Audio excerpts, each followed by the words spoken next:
बहुत जरूरी है कि राम की कहानी में परिवार का क्या महत्व है, राम की कहानी में इस संस्कार का क्या महत्व है, इस पर मैं चर्चा करूं। क्योंकि राम की कहानी इसी सामंजस्य की कहानी है, इसी एकात्मकता की कहानी है। जिस भी आंगन में बुजुर्गों का पेड़ अभी तक खड़ा हुआ है, पृथ्वी पर उससे ज्यादा आनंदित कोई परिवार नहीं है, उससे बढ़िया परिवार कोई। एक लड़की अपने छोटे भाई को पीठ पे बांध के पहाड़ पे चढ़ रही थी। थोड़ी देर तक चढ़ी, फिर सांस फूलने लगा, फिर थोड़ा चढ़ी, फिर सांस फूलने लगा। ऊपर से लौटते हुए मवेशी चराने वाले मिल गए।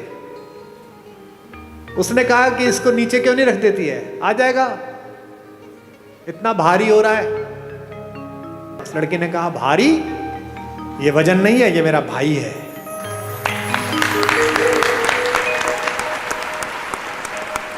एक व्यापारी सोने की अशर्फियां पीठ पर बांधे हुए पहाड़ पर चढ़ रहा था। उसी पहाड़ पर सोने की अशर्फियां भारी थी। चढ़ने लगा, सांस फूलने लगा, और चढ़ा, सांस फूलने लगा। एक जगह ऐसी आ गई कि या तो इसे फेंकना पड़ेगा या कुछ करना पड़ेगा। ऊपर से वही गडरिया वापस लौट रहे थे। उन्होंने उस सेठ से कहा कि ये जो पीठ पे बांध रखा है, इसे छोड़ क्यों नहीं देता, जान बच जाएगी, ऊपर पहुंच जाएगा। सेठ ने कहा, छोड़ कैसे दूं, मेरा भाई थोड़ी है, ये तो पैसे हैं। अब आपको तय करना है कि आपको वो वाली बहन बनना है, वो सेठ वाला भाई बनना है। इस हॉल में माँ भी हैं, बुजुर्ग भी हैं, मेरे समवयस्क भी हैं, मेरे से ठीक पीछे वाले बच्चे भी हैं, और बहुत छोटे बच्चे भी हैं। इसलिए बहुत जरूरी है कि राम की कहानी में परिवार का क्या महत्व है, राम की कहानी में इस संस्कार का क्या महत्व है, इस पर मैं चर्चा करूं। क्योंकि राम की कहानी इसी सामंजस्य की कहानी है, इसी एकात्मकता की कहानी है। जिस भी आंगन में बुजुर्गों का पेड़ अभी तक खड़ा हुआ है, पृथ्वी पर उससे ज्यादा आनंदित कोई परिवार नहीं है, उससे बढ़िया परिवार कोई।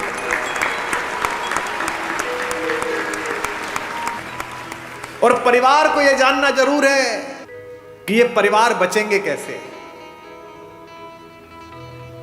परिवार में काम करने वाले लोग, साथ में व्यापार करने वाले लोग, गाड़ी चलाने वाला ड्राइवर, आपका माली, आपका मैनेजर, आपका कैशियर, इन पर भी लगाम रखनी है। क्योंकि अगली पंक्ति पर आप शायद सहमत होंगे तो मैं अपना वाचन, अपनी बात शुरू करूंगा। बहुत आवश्यक है कि इन पर भी लगाम हो, इन पर भी दृष्टि हो। क्योंकि राम की कहानी यही बताती है कि किसी एक महल में एक मंथरा निकल जाए तो कितना दुख पैदा हो सकता है, और किसी घर में एक राम निकल जाए तो कितना सुख पैदा हो सकता है।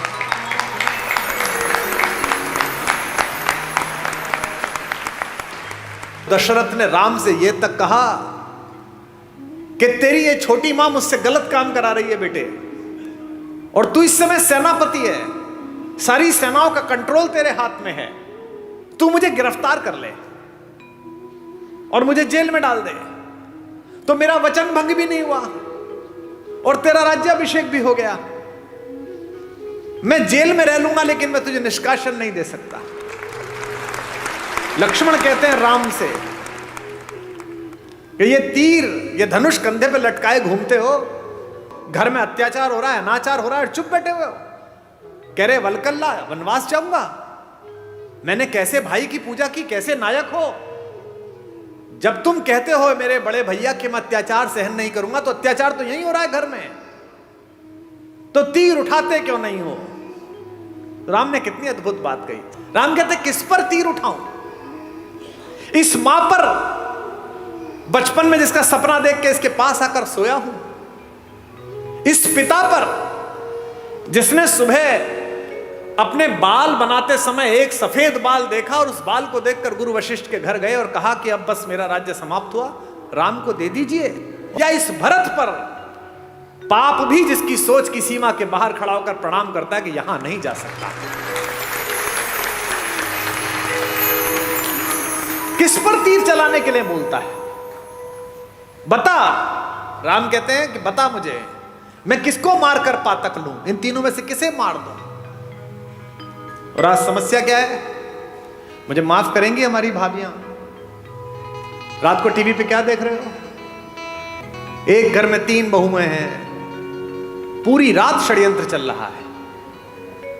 छोटी वाली ने बड़ी वाली का ऐसा करा, बड़ी वाली ने इसका ऐसा। ये अचानक नहीं हो रहा है। ये क्या सोच रहे हो, आपकी कहानी चल रही है। कहानी तो रामायण की चली थी तो कर्फ्यू लग जाते थे।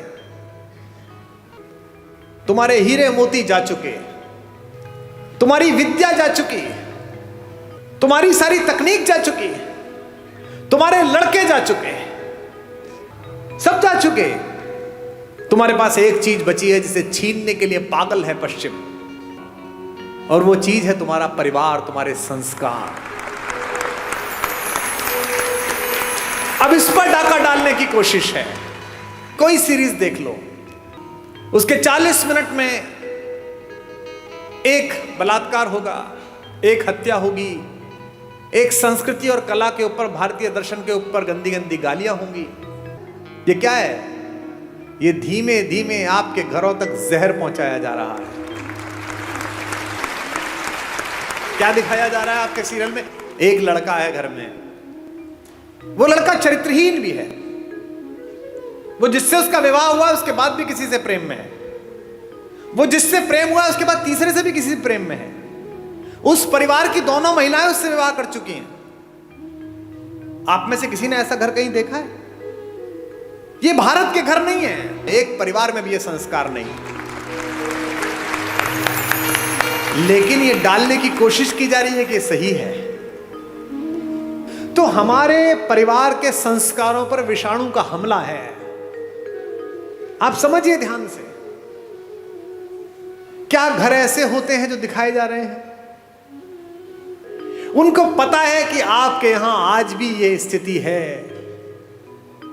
कि अगर कोई भाई संकट में होगा तो दूसरा भाई आ जाएगा। इस नींव को तोड़ दिया अगर तो खेल अपने हाथ में है। अगर आपके मन में से संतोष हटा दिया जाए कि एक वलकल में रहकर भी मिथिला की राजकुमारी और अयोध्या की महारानी सीता 14 वर्ष काट देती है, तो आप बाजार में कैसे जाओगी? कलेजे पे हाथ रख के बताओ कलकत्ता वालों, जब 10 साल पहले इंटरनेट की शॉपिंग नहीं थी, परचून की दुकान पे जाते थे, उतना ही सामान लेके आते थे जितना आवश्यक था। पर्ची जाती थी ना, परचून वाला आपसे यह कहता था कि भाभी जी आधा किलो जीरे के साथ आधा किलो हल्दी और फालतू ले जाओ। आप कहते हल्दी रखी है, क्यों ले जाऊं? उतनी परचून पे सामान लिखिए, उतना ही सामान बनता था, उतना ही सामान आता था। अब मॉल में जाते हो, बाजार सामने है, ये भी डाल दे, ये भी डाल दे, ये भी डाल दे, उसकी आवश्यकता नहीं है फिर भी डाल दे। ये पोछे नए तरीके के आए हैं, ये सामान उठाने के चमचे नए तरीके के आए हैं, ये तवे नए तरीके के आए हैं, लकड़ी के तवे बेच दिए लोगों ने, जो लकड़ी खुद ही जल जाएगी, कि सब ये बहुत अच्छे होते हैं। तवे ले आए, आप यूज नहीं करे आपने। अच्छा छोड़ो, अब आपने मॉल जाना भी बंद कर दिया, तो उसने कहा अरे ये तो ग्राहक फंस ही नहीं रहा, कुमार विश्वास तो घर बैठ गया, तो आ ही नहीं रहा, तो उन्होंने मोबाइल पे दे दिया, बोले यहीं देख बाजार। बाजार सामने, ये मुस्कुराते हुए चेहरे पर अच्छी सी शर्ट, मेरी हाइट कितनी? 5'11" है ना, मेरा साइज कितना, मेरा वजन कितना, और वो पहन किसने रखी है? 6 फुट 1 इंच के जिम मारे हुए लड़के ने, फंसी हुई है शर्ट, बढ़िया लग रही है, 2 बटन खुले हुए हैं।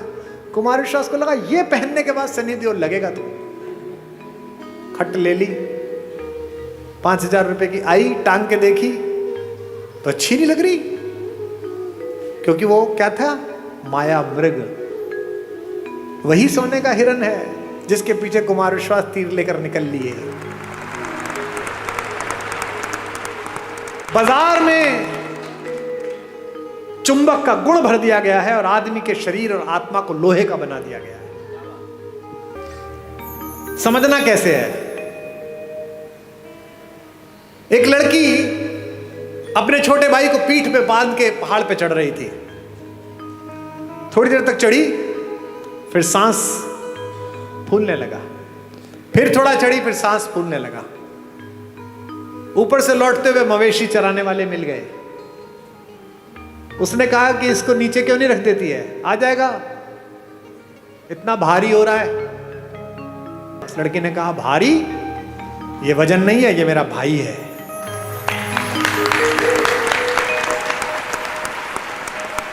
एक व्यापारी सोने की अशर्फियां पीठ पर बांधे हुए पहाड़ पर चढ़ रहा था। उसी पहाड़ पर सोने की अशर्फियां भारी थी। चढ़ने लगा, सांस फूलने लगा, और चढ़ा, सांस फूलने लगा। एक जगह ऐसी आ गई कि या तो इसे फेंकना पड़ेगा या कुछ करना पड़ेगा। ऊपर से वही गडरिया वापस लौट रहे थे।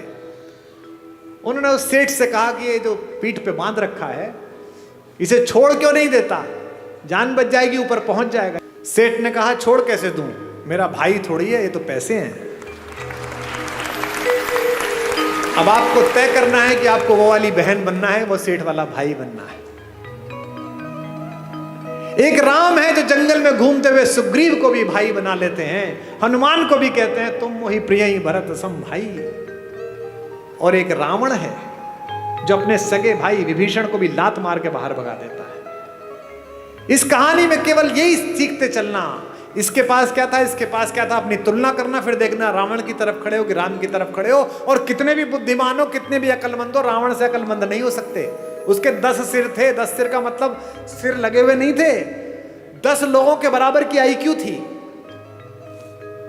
आपके घरों में कई बहुएं होती है ना, जिनके बारे में सास कहती हैं कि उसके 4 हाथ हैं, इधर चाय रखती है, इधर सब्जी काटती है, इधर ये करती है।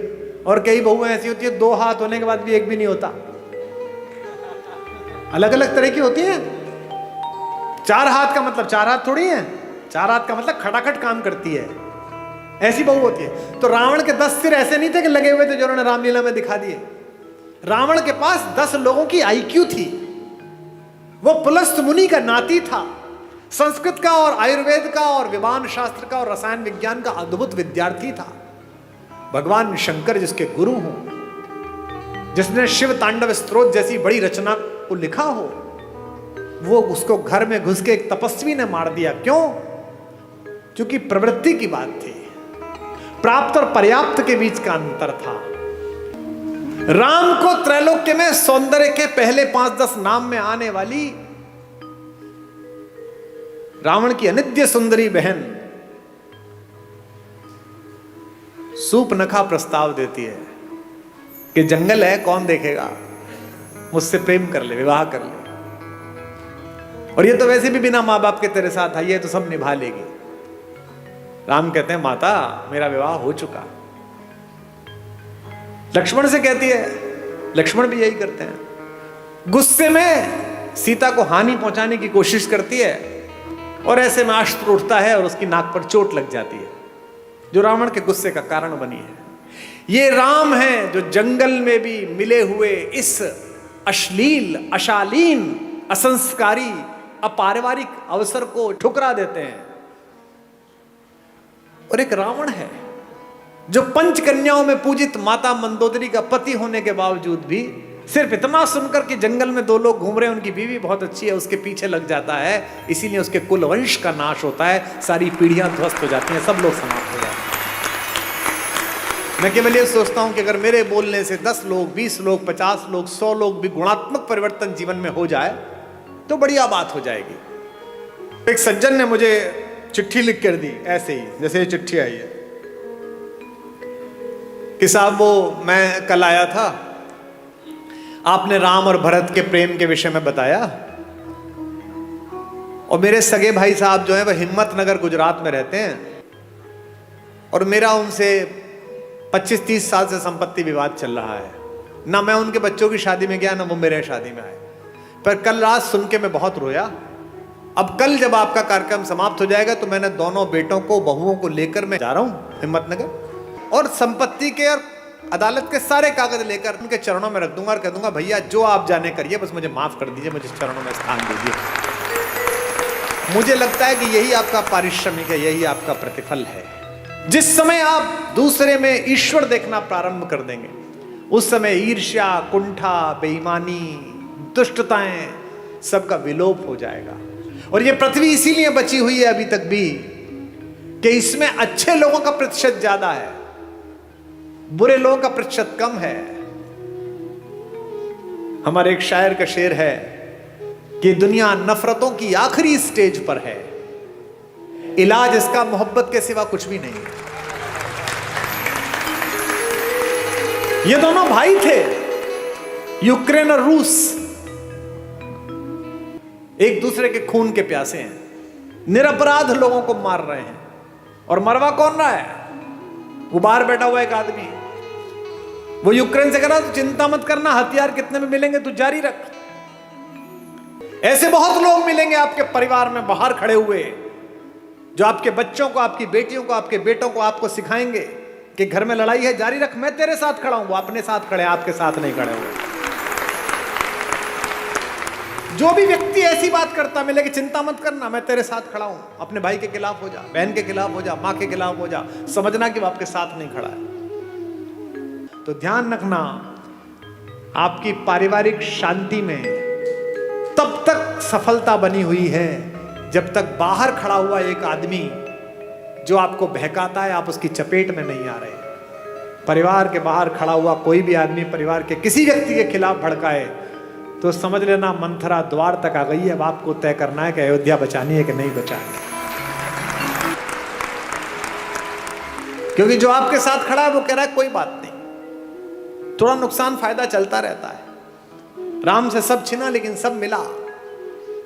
इसीलिए मैं बार बार अपने सत्र में एक बात कहता हूं, महत्वाकांक्षा खूब रखिए, लालच शून्य रखिए। ये जो आपके पास है इसे जब तक पर्याप्त मानते रहोगे तब तक खुश रहोगे। जिस दिन दूसरे के पास जो है उसको प्राप्त करने की कोशिश करोगे उस दिन कष्ट में आ जाओगे। टेलीविजन पर क्या विज्ञापन आ रहा है? ये दो भाई बहन बैठे हैं, ये एक मामा जी बैठे, एक माता बैठी है। इनमें प्रेम की क्या कमी है भैया? 2 शताब्दी से ज्यादा का प्रेम है दोनों का एक दूसरे से, भैया बहन का। हमको क्या सिखाया जा रहा है? रक्षाबंधन से 5 दिन पहले एक डायमंड की कंपनी आती है, वो कहती है इस रक्षाबंधन बहन को ये हीरा दे दो। हमको क्या सिखाया जा रहा है करवा चौथ पर? ये डायमंड दे दो। यहां तक कि घर में हम कौन सा कुकर खरीदे इस पर भी प्रेम। जो बीवी से करे प्यार वो इस फला कुकर से कैसे करें इनका?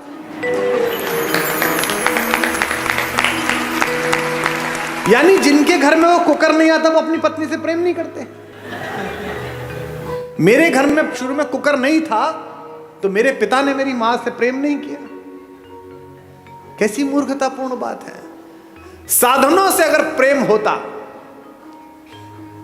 अगर साधन प्रेम का प्रतीक होते तो राम पिछड़ जाते, रावण जीत जाता।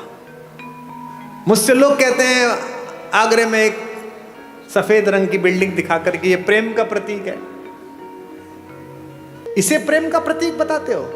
ये प्रेम का प्रतीक है?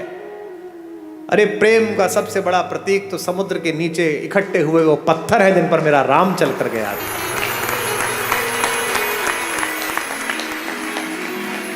राम ने कहा है ऐसी की तैसी इस पर्वत की, ऐसी की तैसी इस समुद्र की। अगर मेरी प्रेमिका मेरी पत्नी के बीच में कोई आया है तो 7 समंदर पार छुपाओ, उसके घर में जाके मारूंगा। ये प्रेम है, इसे प्यार कहते हैं। प्रेम साधन पर कैसे निर्भर हो गया? महिलाएं एक दूसरे से पूछती हैं इस बार करवा चौथ पे क्या दिलाया, इस बार एनिवर्सरी पे क्या दिलाया। नहीं, उपहार देने चाहिए, लेने चाहिए, अच्छी बात है, पर इससे प्रेम कैसे जस्टिफाई हो रहा है? कोई ज्योतिषी बता सकता है कि इस वाली शादी में इतने कैरेट का हीरा दे दो इसके बाद तलाक नहीं होगा? बता सकता है? नहीं बता सकता। लेकिन अगर माओ ने बेटियों में संस्कार डाले हों कि जिस घर जा रही हो उस घर में जो मां है वो भी मां ही है, अगर पिताओं ने पुत्रों में संस्कार डाले हों कि जिसकी बेटी इस घर में आ रही है उसका उतना ही अधिकार है जितना तेरा इस घर पर अधिकार है, तो हीरे की जरूरत ही नहीं है, घर ही अयोध्या बन जाएगा। अनुभव की मान्यता है। जिन परिवारों में अनुभव का सम्मान नहीं है उन परिवारों में प्रगति नहीं है। दिस इज माई लाइफ कहने वाले जो लोग हैं ना, जो छोटे बच्चे हैं, उनको ये जानना चाहिए कि अनुभव के सम्मान से ही बहुत सारी चीजें आती हैं। अनुभव से ही, अगर सारे वानर युवा होते और एक जामवंत ना होता तो राम सीता तक पहुंच जाते। सब तो समुद्र के किनारे खड़े होकर ये सोच रहे थे, यार मैं 40 किलोमीटर जा सकता हूं, मैं 5 किलोमीटर जा सकता हूं, कूद चेक कर रहे थे। जामवंत थे, उन्हें पता था कि ये हनुमान जा सकता है, लेकिन ये भूल गया है, इसको शाप मिला है। लेकिन कोई याद दिलाएगा तो याद आ जाएगा। तो हनुमान के कंधे पर हाथ रखकर बुजुर्ग जामवंत ने क्या कहा, का चुप साध रहे बलवाना, तू क्या चुप बैठा हुआ है, तू तो पार कर ही सकता है। और हनुमान ने मार दी उछाल और चले गए परली पार। इसलिए हर घर में एक जामवंत जरूरी है, एक बुजुर्ग जरूरी है, कि जब तुम थक जाओ तो तुम्हारे कंधे पर हाथ रखकर कह सके, क्या चिंता करता है बेटा, मार उछाल। एक जामवंत सबके घर में जरूरी है। और हम इन जामवंतों को सोचते हैं कि ये तो बूढ़े हो गए, ये क्या बताएंगे। मेरे पिता 86 वर्ष के हैं, वो फोन करते हैं तो मैं बिल्कुल एकदम सतर्क होकर उनसे बात करता हूं। उनका नाम भी सेव कर रखा है, रॉयल टाइगर। तुरंत डर के फोन उठाते हैं। मेरी बेटियां हंसती हैं कि बोलो, बहुत बड़े ज्ञानी बनते हो, किसी को कुछ भी समझते नहीं हो। अब देखो, मैं जानता हूं 87 वर्ष का एक बुजुर्ग आदमी मेरा कुछ नहीं बिगाड़ सकता अगर मैं अभद्रता करूं, वो भी जानते हैं। लेकिन मैं उनके आदर के अतिरिक्त मेरा लोभ यह भी है कि मेरी बेटियां ये सीख जाएं, ताकि मैं जब 87 वर्ष का हूं तो मेरी बात को वो गंभीरता से सुने कि बाप का फोन आया है। यदि चाहते हो कि तुम्हारा बेटा तुम्हारा आदर करे तो अपने पिता का आदर करना शुरू कर दो। यदि चाहते हो कि तुम्हारे बेटियां दूसरे घरों में जो गई हैं उनको स्नेह मिले तो अपनी बहुओं को स्नेह देना शुरू कर दो। यह संभव नहीं है कि तुम दूसरे की बेटी को स्नेह नहीं दोगे और अपनी बेटी के लिए स्नेह का मांग करोगे। यह सब वाइस वर्सा है, यह भी ईश्वर ने तय किया है। और शेष रघुनाथ पर छोड़ दो, शेष भगवान पर छोड़ दो, क्योंकि अगर वो साथ हैं तो फिर किस बात की चिंता।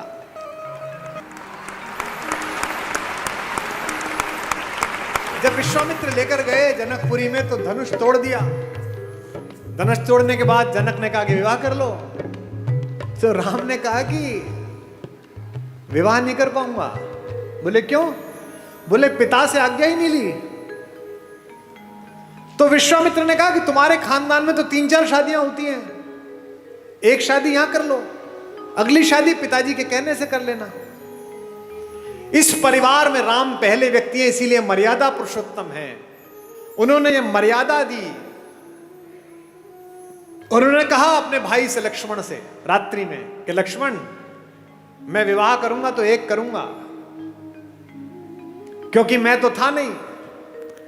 लेकिन एक क्षत्र इस अंतःपुर पर, इस रनिवास पर राज करती हुई मेरी मां कौशल्या के सामने जब दूसरी मां आई होंगी तो निश्चित रूप से मां को थोड़ा कष्ट तो हुआ होगा। और इन दोनों माओं के सम्मुख जब तीसरी मां आई होगी तो इन दोनों माओं को कष्ट हुआ होगा।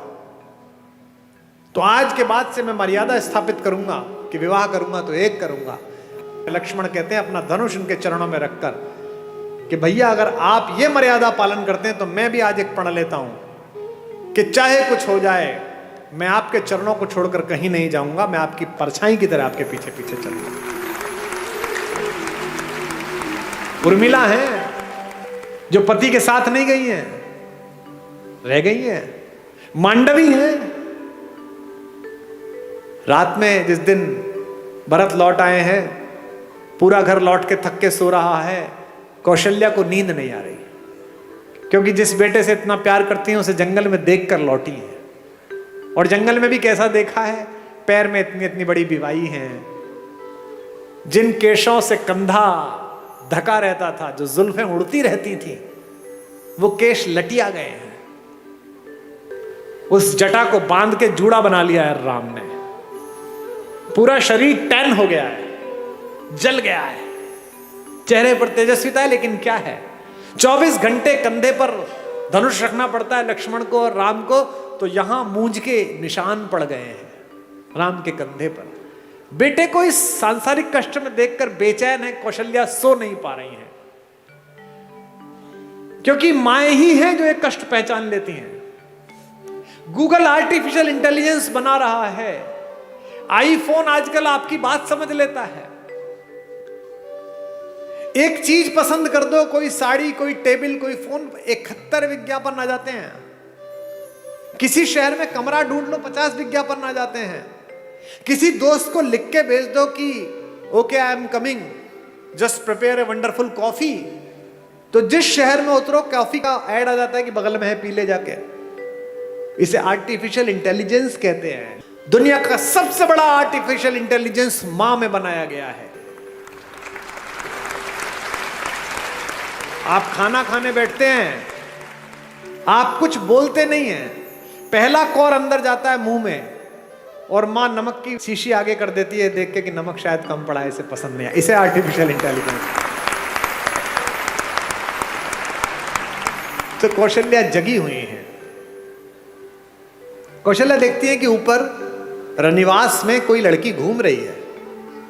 कहती कौन है इस समय जो हमारे एनक्रोचमेंट में हमारी जगह पर घूम रही है? दासी तो हो नहीं सकती। ऊपर जाती है तो देखती है मांडवी घूम रही है, भरत की पत्नी। मांडवी पैर छूती है, मां आप सोई नहीं? तो कहती है बेटा नींद नहीं आई। तू क्यों जागी हुई है? भरत के पास जा।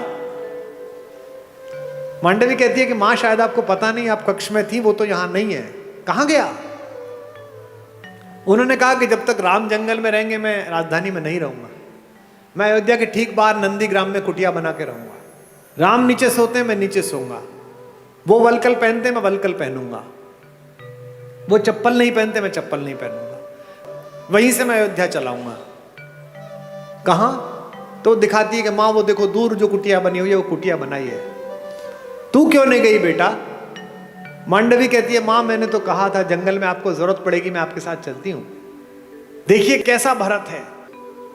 उन्होंने मुझसे कहा कि नहीं, भाभी जंगल चली गई है, तीनों माएं अकेली हैं, ऐसे में बड़ी बहू तू है, तेरा घर पर रहना जरूरी है तीनों माओं की सेवा के लिए। ऐसी मांडवी है, ऐसा भरत। फिर मांडवी से कहती है अच्छा कोई बात नहीं, तू सो जा। बोले नहीं, अभी मां उनकी झोपड़ी में दीपक जल रहा है, यानी वो काम कर रहे हैं। जब तक वो जागेंगे तब तक तो मुझे जागना पड़ेगा। लोग हमसे कहते हैं कि ये वुमेन एम्पावरमेंट के खिलाफ है। तुमसे कभी कोई कहता मिले कि हिंदुस्तान वुमेन एम्पावरमेंट के खिलाफ था तो इन्हें सदा बताना। आज से 1000 साल पुरानी कोई मूर्ति निकाल के ले आओ हिंदू देवी देवताओं की, सब में उनकी पत्नियां उनके बगल में खड़ी हुई हैं। ऐसा कोई देवता नहीं मिलेगा जो अपनी पत्नी के बिना खड़ा। हिंदुस्तान के देवताओं के नाम क्या है? भारत के देवताओं के क्या नाम है? सीता राम। कभी सुना राम सीता? आपने कभी सुना राम सीता का मंदिर है? सीताराम का मंदिर है। आगे राधा कृष्ण। आपने सुना वृंदावन में कृष्ण राधा का मंदिर है? नहीं, राधा कृष्ण। हमारे सारे देवी देवताओं में पहले पत्नी का नाम है नमः पार्वती पतये। पार्वती पति को प्रणाम है। हमारे यहां पहले देवियों के स्थान है, बाद में देवता आते हैं। दुनिया की पहली जज भारत की महिला हुई। जब आद्य शंकराचार्य ने आचार्य मंडन मिश्र के साथ शास्त्रार्थ किया तो यह तय हुआ कि एक जज बिठाया जाए। जज कौन बैठे? तो मंडन मिश्र की पत्नी देवी भारती बैठी, जो कहते हैं वुमेन एम्पावरमेंट। और ये जो घूंघट है ये भी भारत में नहीं था। ये तो जब इन्वेजन आया तब उन आतंकवादियों से बचाने के लिए कहा गया महिलाएं घूंघट कर लें ताकि ये लूटमार ना कर पाए ज्यादा। आपने आज तक भी पार्वती जी, सीता जी कभी आपने घूंघट में देखी? 1000 साल 1500 साल पुरानी मूर्तियां ले आओ, सामान्य रूप से एक साड़ी पहन रखी है, कंचुकी पहन रखा है, नीचे पहन रखा है और आभूषण पहन रखे, और हमारी माता तैयार है। दुनिया की सबसे शक्तिशाली महिला अवधारणा हमारे यहां। रावण अपने महल में आकर बहुत रोता है, जोर जोर से रोता है। मंदोदरी ने पूछा कि क्यों रोते हो? अब तो उठा लाए उसे। बोले उठाकर भी बेकार, वो मुझसे प्रेम की दृष्टि ही नहीं डालती मुझे। पत्नियां कैसी भी हो, पति का दुख नहीं सह पाती। और मंदोदरी तो पंचकन्याओं में से एक पूजित है, हमारी माता। माता मंदोदरी ने कहा कि अच्छा बात तो दुष्टतापूर्ण है, पर तुम्हें कष्ट ना हो इसके लिए तुम्हें एक सलाह दे रही हूं। तुम तो मायावी हो, एक काम करो, कल राम का रूप बना के उसके सामने जाना, वो राम समझ के तुम्हें प्रेम कर लेगी। इस पर रावण और फूट फूट कर रोने लगा। उसने कहा अब क्या हुआ? बोले ये प्रयास 4-5 बार कर चुका हूं, पर जैसे ही राम का रूप धारण करता हूं मुझे तुम्हारे अतिरिक्त दुनिया की प्रत्येक स्त्री अपनी बहन दिखाई नहीं देने लगती है, अपनी मां दिखाई देती है। तो राम कैसे नजर आते हैं अगर आपकी दृष्टि में उतरते हैं? उनके चरणों में ही सुख के चारों धाम नजर आते हैं। उनके चरणों में ही सुख के चारों धाम नजर आते हैं। भावनाओं के और भक्ति के सब आयाम नजर आते हैं। भावनाओं के और भक्ति के सब आयाम नजर आते हैं। मन के चित्रकूट से लेकर आशाओं की अवधपुरी तक, मन के चित्रकूट से लेकर आशाओं की अवधपुरी तक, जिधर नजर जाती है मुझको, जिधर नजर जाती है मुझको, केवल राम नजर आते हैं। जिधर नजर जाती है मुझको, केवल राम नजर आते हैं। तुझ में राम नजर आते हैं, तुझ में राम नजर आते हैं। तुझ में राम नजर आते हैं, तुझ में राम नजर आते हैं। अच्छा, ये बच्चियां बैठी हैं, इनकी जब शादी होती है तो एंगेजमेंट रिंग कितनी महंगी बनती है? सीता की एंगेजमेंट रिंग कितनी महंगी होगी? लेकिन जब केवट के सामने भगवान राम बिना पैसे के खड़े हो गए कि उतराई देने के लिए कुछ नहीं है, और केवट ने कहा ऐसे तो जाने नहीं दूंगा, पैसे दो, उतराई तो देनी पड़ेगी। तो पति का अपमान ना हो जाए, पति यहां संकट में ना लगे, सीता ने चुपचाप अपनी अंगूठी उतारी और राम के हाथ में दे दी कि ये दे दो। गोस्वामी जी ने लिखा, पियसिय की ही जानन हारी, मुदित मगन मणि मुद्री उतारी। मणि उतार कर दे दी। ये सीता है, ये सीता सिखाई गई थी, ये सीता घर घर में सिखाई गई थी। इसीलिए हमारी माएं, हमारी नानियां, हमारी दादियां कम में काम चला लेती थी। आज क्या हो गया? कम हो गया तो झगड़ा हो गया। पति की नौकरी 4 साल नहीं लगी तो तलाक हो गया, पत्नी की नौकरी छूट गई तो झगड़ा हो गया। इसका मतलब क्या है? सुख साधन पर केंद्रित कर दिया। और यहां बैठे हुए धनी लोगों, सुख साधन में है ही नहीं। तुम्हारे ऑफिस में जो 15,000 रुपए में बाहर खड़े होकर सफाई करता है लड़का, जो तुम्हारी गाड़ी पर पोछा मारता है, किसी दिन कलकत्ता में आसमान में हल्की बारिश होती है, साइकिल से वापस जाता हुआ बाजार से पाव भर बेसन खरीदता है, पाव भर प्याज खरीदता है, आलू खरीदता है, एक छोटी सी बोतल में 200 मिलीलीटर तेल सरसों का लेता है और पत्नी से कहता है मौसम बहुत अच्छा रहा, पकौड़े बना ले। वो स्टोव पे पकौड़े बनाती है, दोनों बाहर बैठकर खाते हैं और शाम को सोते हुए कहता है यार क्या शाम बीती है, भगवान का धन्यवाद, क्या अच्छा मौसम है, क्या बढ़िया हो। और तुम पेरिस जाकर भी सुखी नहीं हो, तुम लंदन की ऑक्सफोर्ड स्ट्रीट पे शॉपिंग करते हुए खुश नहीं हो, क्योंकि तुम डेपुटेशन पे दुख को भेज रहे हो।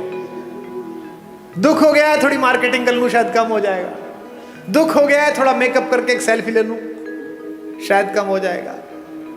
ये जो फेसबुक पर, ट्विटर पर, इंस्टाग्राम पर बहुत हंसते मुस्कुराते चेहरे हैं, इनमें से अधिकांश की जड़ें खोखली हैं। इसीलिए ये आत्महत्या करते हैं, इसीलिए ड्रग्स में गए हैं, इसीलिए शराब में गए हैं। ये राम की कहानी आपकी जड़ों की आत्मा में यूरिया का काम करती है, आध्यात्मिकता का। ये आपको मजबूत करती है, एक भाई की तरह, एक पति की तरह, एक पुत्र की तरह, एक नागरिक की तरह। भाई भाई के संबंध, भाई बहन के संबंध।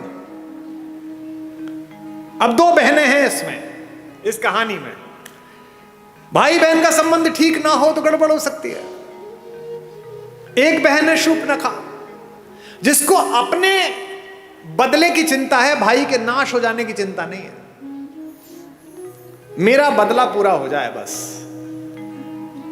वो ये नहीं कहती कि मेरा अपमान किया, वो ये नहीं कहती कि मैंने नीचतापूर्ण व्यवहार किया, वो कहती है कि मैंने बताया मैं तुम्हारी बहन हूं, इसके बाद मेरा अपमान कर दिया। और उसकी तो बीवी बहुत सुंदर है, वो जंगल में क्या कर रही है, वो तो भैया आपके पास होनी चाहिए। ऐसी बहन देखी है कोई जो अपनी भाभी के रहते बाहर की किसी औरत का वर्णन करे कि इससे अपना लो? इसका मतलब वो बहन ही दुष्ट है, उसने अपने भाई का नाश करा दिया। एक सीता है, सीता का भी एक भाई है, आपको पता है? जब अशोक वाटिका में माता बैठी हुई है तो रावण आता है उनसे मिलने, रोज आता है, कहता है मेरा प्रणय प्रस्ताव स्वीकार कर ले। क्या उस तपस्वी के पीछे पड़ी रहेगी, वो तो जंगली है, मैं मार दूंगा उसे, खत्म हो जाएगा, वो कुछ नहीं कर पाएगा, तुझे ले नहीं जाएगा। माता पूरी सात्विकता के साथ बैठी है। एक दिन कहता है कि देख मेरी बात मान ले, अन्यथा मैं बलपूर्वक तुझे उठा लूंगा यहां से। तो वो जिस चटाई पर बैठी हैं उस चटाई का एक तिनका तोड़ती हैं और तिनका तोड़कर अपने रावण के बीच रख देती हैं और कहती हैं कि तू कैसी मूर्खतापूर्ण बात करता है रे, कि तू मुझे छू लेगा? ये तिनका रखा है, इसे पार करके दिखा दे, तेरे में औकात है तो। एक वैज्ञानिक सोच वाली युवती ने मुझसे पूछा कि क्या कुमार विश्वास जी आप भी कैसी पोंगा पंडितों वाली मूर्खतापूर्ण बातों की समर्थन करते हो? जो कैलाश पर्वत को उठा लेता हो तो तिनका नहीं उठा पाएगा। ऐसा क्या सीता में मनोबल आ गया तिनके को देख? अब मैं जो बात कह रहा हूं उसको बहनें सुने। एक लड़की अपने पति के साथ भी इतना सुरक्षित अनुभव नहीं करती इतना भाई के साथ करती है। क्यों? सीता भूमि से पैदा हुई है, सीता का नाम है भूमिजा, और तिनका भूमि से पैदा हुआ है। संस्कृत में उसे कहते हैं भूमिज। वो तिनका नहीं है, वो सीता का भाई है। सीता कहती है मेरे इस भाई से निपट ले, पति से तो बाद में निपटना, वो तो बाद में आ जाएगा, पहले इस भाई से निपट। एक तृण धरकर कहती है, उसकी ओट में बैठकर कहती है वैदेही, तृण धरि ओट कहत वैदेही, तृण धरि ओट कहत वैदेही, सुमिर अवधपति परम स्नेही, तृण धरि ओट कहत वैदेही, सुनिर अवधपति स्नेही। एक बात आपको बता दूं मैं, जिस दिन आपको अपने पिता की बेटी से अपनी बेटी ज्यादा अच्छी लगने लगे उस दिन समझ लेना कि अमंगल की तीर्थ यात्रा प्रारंभ हो गई है। क्योंकि पहला संबंध तो पृथ्वी पर आपका उसी से है जो एक कोख से पैदा हुआ है। ये जो भैया दूज पर और राखी पर बहनें राखी बांधने आती हैं, हम क्या समझते हैं कि ये एक त्योहार मनाने आती है? नहीं, ये उस भाई में अपने माता पिता का मंगल ढूंढती हैं। ये जानती है कि मेरा भाई ठीक रहा तो मेरे माँ बाप का बुढ़ापा ठीक कटेगा, ये समृद्ध रहा, ये शक्तिशाली रहा तो अच्छा हो जाएगा, और उसी के आशीर्वाद से तुम्हारा स्वास्थ्य चलता है। इसीलिए उस तिनके की ओट पर बैठी हुई सीता जानती है कि जब तक ये तिनका है, जब तक ये मेरा भाई है, चाहे कैसा भी हो, तिनके से ज्यादा गरीब बेचारा कौन होगा? तिनका तो बहुत ही गरीब भाई है, लेकिन फिर भी वो जानती है कि ये रक्षा करेगा। इसलिए इस पूरे पारिवारिक प्रतिष्ठान में, राम कथा में, एक एक प्रतीक शास्त्र ऐसा है जो आपको आपके पारिवारिक मूल्यों के साथ जिंदा रख सकता है।